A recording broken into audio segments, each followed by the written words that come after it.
Oh, howdy all, grab yourself a drink. It is time for some PathOfExile discussion.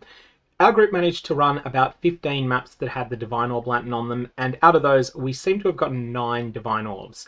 So it's nothing absolutely fantastic, but it is worth documenting. Here's a video about it. It does exist, the Divine Orb mod, but it is much worse than we may have been expecting.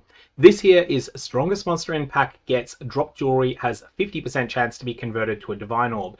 The only way we've been able to find this is by having a map that has population modifiers on it. We're not sure if this is an absolute requirement or not, but at the time that we've been able to record this, we know for certain that area is inhabited by Cultists of Kitava on Residence is providing these maps. However, we don't know that that's the case for other combinations or anything really else about it.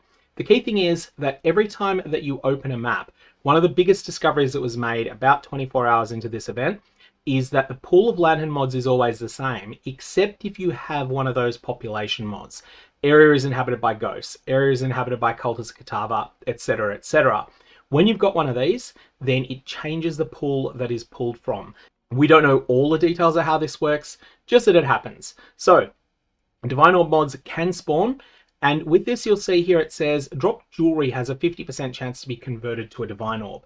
Now you can try and optimize this by increasing the chance of getting jewelry, but there's not really very many efficient ways of doing this. You can make certain things unable to drop, but you can't really do that with the biggest categories, which are weapons and armor. So it doesn't really achieve very much. The other thing you can do is just juice up the map quite a bit and add in extra packs of monsters that are likely to be Sanguine Sisters. That can be done through strongboxes, it can be done through shrines, a whole bunch of other mechanics. Anyways, if you do find this mod, then I recommend sharing it with other players after, of course, making sure to take advantage of it yourself. But this is not as ridiculous as it might seem, because often monsters don't drop all that much jewelry. So even though this is going to be one of the best things you're going to find on the lantern, it may not be up there with manifested wealth, especially given that you have to roll these things, and rolling them takes quite a bit of time. So I wanted to come back to this after recording the original video and before finishing editing it and all of that. We think that there's 2 or maybe 3 categories that all of the population mods fit into. So for instance, areas are inhabited by Cultists of Kitava may seem to have the same mods as some of the undead themed mods. So you have areas are inhabited by ghosts, area inhabited by skeletons. Some of these seem to have the same mods, some of them don't. We do not have an authoritative list yet. This is still being worked on.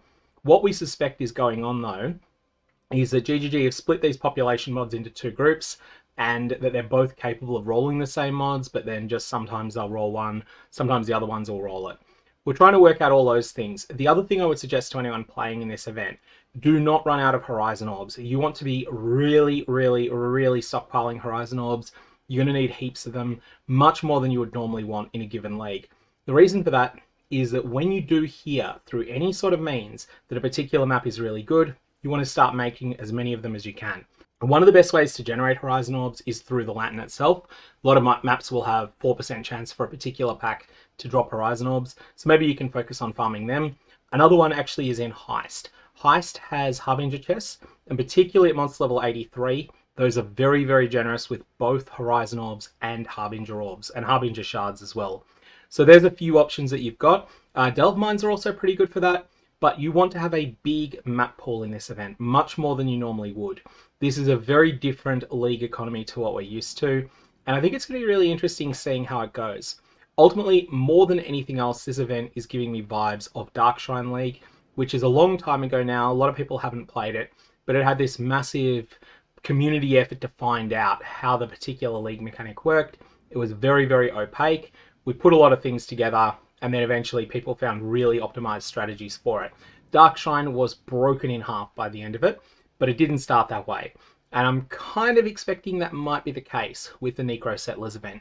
Anyways, I'm going to leave it there. May Orbs have interesting results. And when you do find a Divine Orb lantern, hopefully you get more than the 0 Divine Orbs that me and my carry got out of the one that you saw here, that I prepped about 3 minutes before 9, because I knew that if I didn't send it through the map device before 9 o'clock and commit to opening it, then it wasn't going to be available at all.